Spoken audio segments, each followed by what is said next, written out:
Niroso tamin'ny fivoriana teny amin'ny espace Mongoté andrefa Nambojanary androany fikambanana ambalam-bahoaka tondra ny fanohikeviny mahakasika ny raharaham-pirenena izy ireo tao anatin'izany indrindra moa ny fitokonana tamterahany mpampianatra frama. Sekena nisy ny taona fotsiny amin'ny sekolim-panjakana hoy ny fikambanana ambalam-bahoaka. Ho azy ireo dia efa zava-dehibe ny dingana tanterahan'ny fanjakana, ny hanomezana kit skolaira ny mpianatra malagasy sy ny ampijirana ho mpiasam-panjakana amin'ny mpampianatra frama misa ray alina amin'ity taom-pianarana ity. Ambalam-bahoaka izay indrindra no atin'izao faneho-kevitra izao tanteranay amin'ny kambana hoe hatraiza ny fikambanana izay ny fanapariana ny fikambanana manerana nosy izay efa misy faritra maromaro ny partana izay koa mahita satria izay dia mametraka hoe miaro ny safidim-bahoaka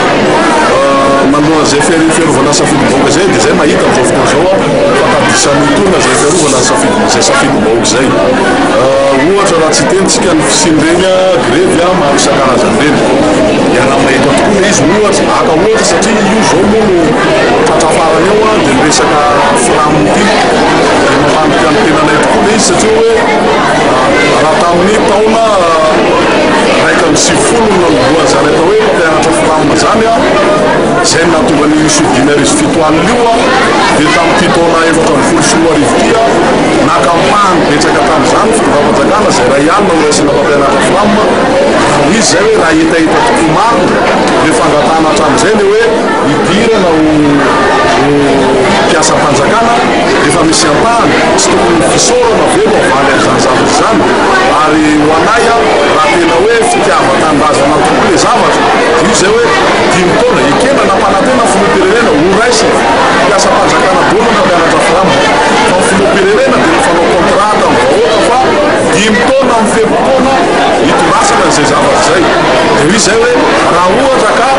namelaka amin'ny fanjakana fa tsy vita ao anatin'ny dimy taona io zavatra io dia tany vao tokony mietsika satria le olona nampanantena tsy fantatra misy tsika ohatra ka tsy eo am-toerana tsony izy ao rina dimy taona fa izy raha mifahalalana azy dia hoe ao anatin'ny dimy taona no andraisana azy rehetrarehetra io izay hoe ny tokony fiteraky ny resaka zany dia le hoe atraiza firmarina calendrier zany mieritrretinay hoe tokony mapetraka hoe amin'ity taona 2014 ity ireto no raisina amin'ny taom-pianarana manaraka reto dia eo no tokony hipetrahan'le resaka. Ho avin'ny taranaka malagasy amin'ny fampianarana hoy ny fikambanana ambalam-bahoaka ary ahafahan'ny zanaka malagasy mahazo fampianarana mitovy lenta dia mitaky ny tokony hanofanana ny mpampianatra eny amin'ny sekolim-panjakana indrindra ny mpampianatra frama amin'ny fikambanana. Mitaky ihany koa ny ampitsarana amin'ny fampijirana mpampianatra frama vaovao ivelan'ny 5,7 alina izay efa niasa tamin'ny taom-pianarana 13,4 14,4. Marihana fa ny fikambanana ambalam-bahoaka izay efa miparitaka amin'ny faritra maro eto amin'ny nosy amin'izao fotoana izao. Anisan'izany ny faritra Sava, Jiana, Atsinanana, Vakinakaratra, Bongolava, Itasy ary Analamanga.